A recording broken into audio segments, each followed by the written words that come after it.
Hello, this is a video tutorial on how to read a text like a writer.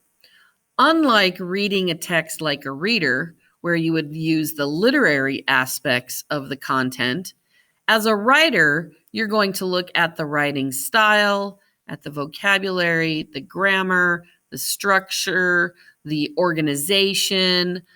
We look at word choices. So we really look at how the author put this together.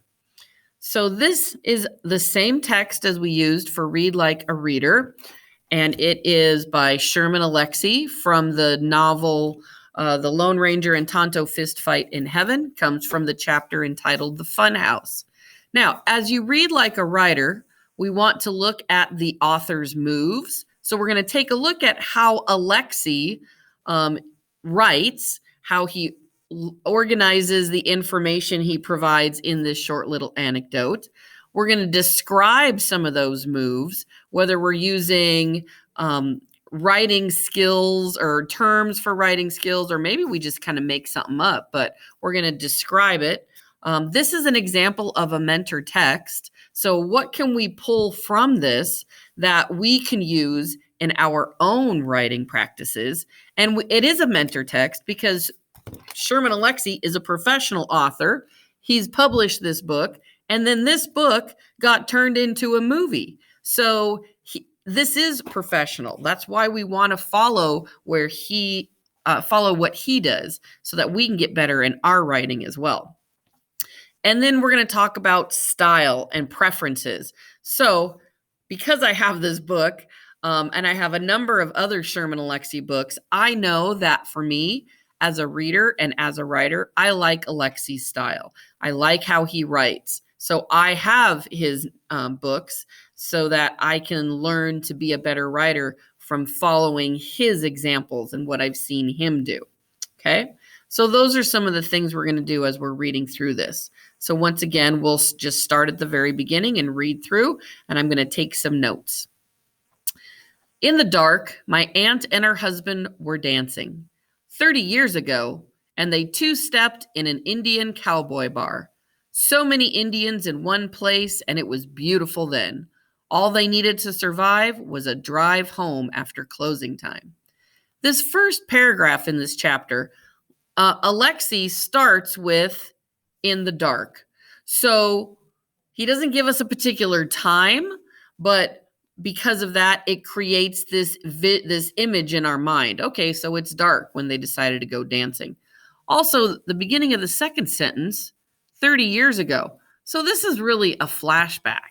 He's telling us about something that happened 30 years ago. And this is from the beginning of the chapter. So as we continue to read the chapter, this may give us some background information so that as we continue reading the chapter, we have an understanding of this relationship.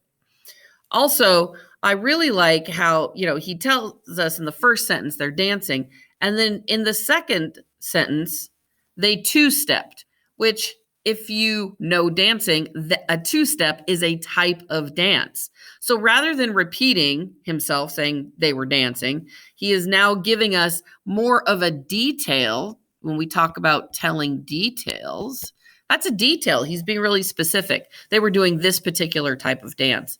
And I don't know if you also noticed, he didn't just say they were in a bar. They were in an Indian cowboy bar. So again, that's some of those precise details so that it creates that image for the reader.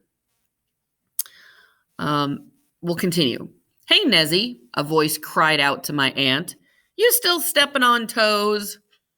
Interesting. Stepping on toes is basically something you do when you're dancing, right? But if you step on somebody's toes, what does that tell you about them? That they're not a good dancer? And yet, let's read the next paragraph.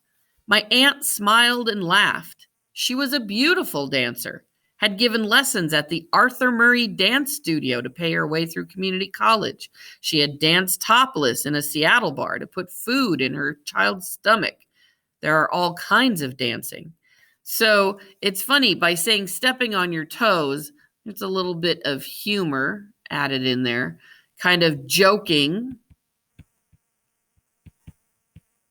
And then we find out later she'd given lessons. She was able to pay her way. Dancing topless, it put food on the table. So his aunt is, as he says, a beautiful dancer. So she wouldn't have actually stepped on anybody's toes. It's really interesting how he does that. And then finishes it up with they're all kinds of dancing. Look at the different types of different words. Two-stepped, stepping on toes, dancer, danced, dancing. Lots of repetition of different forms of the word dance. Okay. Do you love me? My aunt asked her husband. He smiled. He held her closer, tighter. They kept dancing. After closing time, they drove home on the back roads. I think it's interesting that he, again, doesn't give us a time. It starts with in the dark, okay, so we know it's evening, and then after closing time. So this is how he has made time pass. They're dancing, they're having a good time. Now it's after closing time. Now, if you know anything about bars and closing time in the state of Washington, you would know that that means 2 a.m. So in my mind, as a reader, as I'm reading this, I'm like, oh, it's 2 o'clock in the morning. Okay. But other states have different closing times for bars. So by just saying after closing time, anybody who's reading this would automatically think, oh, that's 1 a.m., that's midnight, that's 3 a.m. In Washington, that's 2 a.m. So it's really interesting that he would use just that little phrase, and anybody who reads this is going to think about the closing time of bars where they live. Be careful, my aunt told her husband. You drank too much tonight. He smiled. He put his foot to the firewall and the pickup staggered down the dirt road, went on two wheels on a sharp corner, flipped, and slid into the ditch. So, first of all, this where he smiles and he smiles again, but there's no verbal, right? So he's using nonverbal communication, Alexia's, to try to communicate what the husband is saying. And again, I talked about this in the reading one, but notice he's her husband, right? Not my uncle. That's kind of interesting. I'm kind of curious as to what's going on there, that he's the aunt's husband and not his uncle. Anyway, so we've got this nonverbal communication. And then this is just such a short little sentence, right?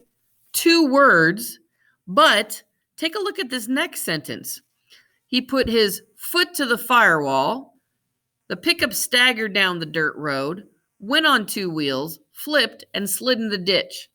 Look at all the action that's going on by looking at let's take a look at the verbs. Put his foot in the floor. That's 1. Staggered. That's 2. Went. That's 3. Flipped. That's 4. And slid. That's 5.